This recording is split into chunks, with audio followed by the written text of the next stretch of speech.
அதிகாரம் 12. அக்காலத்திலே நீ சொல்வது, கர்த்தாவே, நான் உம்மை துதிப்பேன். நீர் என்மேல் கோபமாயிருந்தீர். ஆனாலும் உம்முடைய கோபம் நீங்கிற்று. நீர் என்னை தேற்றுகிறீர். இதோ, தேவனே என் இரட்சிப்பு. நான் பயப்படாமல் நம்பிக்கையாயிருப்பேன். கர்த்தராகிய யெகோவா என் பலனும் என் கீதமுமானவர். அவரே எனக்கு இரட்சிப்புமானவர்.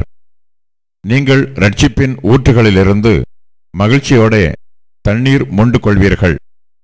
அக்காலத்திலே நீங்கள் சொல்வது, கர்த்தரை துதியுங்கள், அவர் நாமத்தை தொழுது கொள்ளுங்கள், அவருடைய செய்கைகளை ஜனங்களுக்குள்ளே அறிவியுங்கள், அவருடைய நாமம் உயர்ந்ததென்று பிரஸ்தாபம் பண்ணுங்கள்.